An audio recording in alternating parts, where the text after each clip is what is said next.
Hello, it's Gavin again from Lucid Computer Solutions. Hope you're well. So this video is the start of what I anticipate being a very small kind of mini series all around Windows 11. The reason I'm doing it like this is because it would take an awful long time to go through the whole of Windows 11, give you all the pros and cons, give you all the stuff which works, all the stuff which maybe doesn't work. I think it'd just be too much. It'd end up being like a 4-hour video. So what I'm going to do is kind of do a mini series as we progress through testing Windows 11, what our thoughts are, giving you just small snippets of information. I think that will be easier to digest for everybody. So that's the idea here. So to start at the very beginning, I suppose the obvious question is what is Windows 11? So just going back a step, Microsoft Windows is the software used on many computers out there. I know, completely appreciate there are of course Macs and there are Linux computers, but the large majority of computers, certainly within businesses, are Windows computers, and most of them these days are running Windows 10. So Windows 11 is the new version of Microsoft's operating system software, which runs on your computer, and it has been released. It is now available to some computers, which we'll get to in a second. So it's all about us looking at this software. Should you upgrade? When should you upgrade? Can you upgrade? Is all the very first questions. So the very starting point here is, should you upgrade? Now, in very general terms, my advice isn't to just steam in an upgrade, because you might have a critical business application on your computer. You upgrade to Windows 11 and then you find that piece of software doesn't work. Now, everything that which works on Windows 10 should work fine on Windows 11, but we don't know that for sure until you've checked and tested. So I wouldn't just steam in and roll this out across your business of 20, 30, 50, 100 computers, because you don't discover all of a sudden you've stopped everybody working because it's broken something. So you should always look to upgrade to the latest software, and you will end up upgrading, but I wouldn't just rush in and do it. What you want to do, if you are looking at upgrading, is take one computer to one side, upgrade that one to Windows 11, put all of your usual day-to-day software on it, all of your apps, anything you need to run your business, and see if it works basically. And then if it does, you can come up with a plan for rolling it out to everybody else. But yeah, you need to do some testing. You don't want to just rush in and do this. That is our approach here within our business. That is our approach we're passing on to our customers. So that would be our advice there.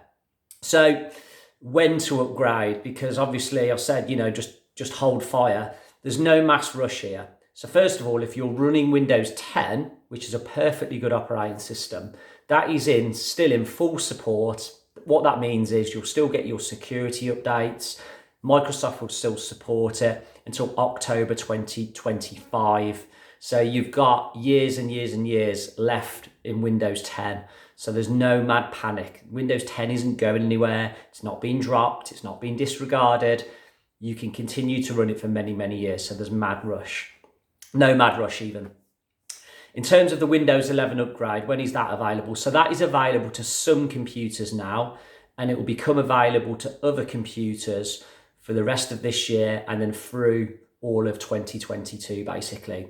Now, when your computer has the upgrade available will completely vary. We think at the moment, from what we've seen, it will be available to brand new computers very quickly. It will then be available to computers which are just a few months old fairly soon, and then you're working back from there really. It will then be available to new-ish computers within the last year or so, and then it will all be down to the hardware criteria of your computer as to when you'll get the upgrade available to you on your computer. So there isn't a set time frame, there isn't these little milestones or deadlines. It's just going to be trickled out from Microsoft. Because you imagine there's millions, if not billions of computers out there that this upgrade could be applicable to. So they will manage that and gently roll it out. So no mad rush. So where are we at the moment with Windows 11? So what we're doing is we are testing it out ourselves here at the office.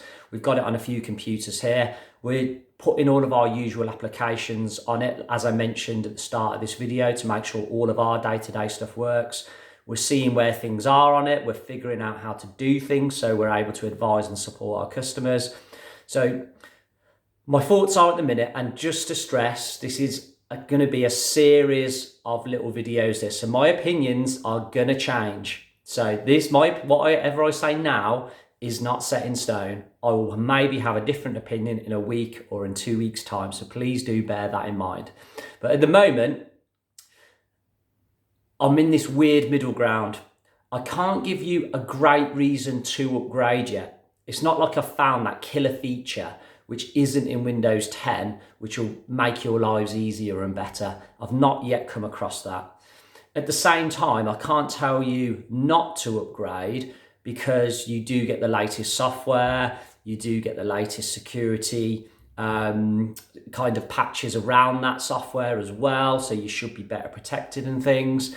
But it's also new. I can't give you a killer reason at this moment in time. Like I said, it's still very early days. We've literally started playing with it this week.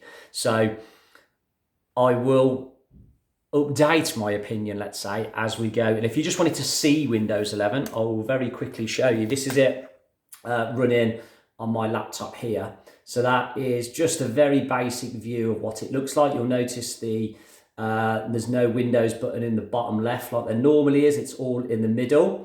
Very kind of Mac OS looking, isn't it? It's very smooth, it's very clear, it's very clean. But yeah, that is just simply how it looked. You can see I've just started installing a few applications just to make sure my usual stuff works without a problem. So I will advise more as we go. That is just my initial thoughts on Windows 11, and I will aim to update every week as we progress through things in terms of the exact hardware requirements, what computers it's going to work on, what computers it's not going to work on, what software works, what doesn't. As I discover these things, I will update. But overall at the minute, it's something to think about, it's something to plan for, it's something to test with. That's kind of where we're at. Okay? So I'll wrap this one up for now. That's been me, Gavin from Lucid Computer Solutions. If this video has been useful anyway, please do smash that like button for me. It really, really helps grow our channel, so please do that. Likewise, feel free to comment. I do read the comments and I do try and get back to people as and when I can. And all of the links are down below to connect in with me on the likes of LinkedIn, Twitter, and Instagram, and a link through to our website as well. So that's been me, Gavin from Lucid Computer Solutions. I'll see you on the next video.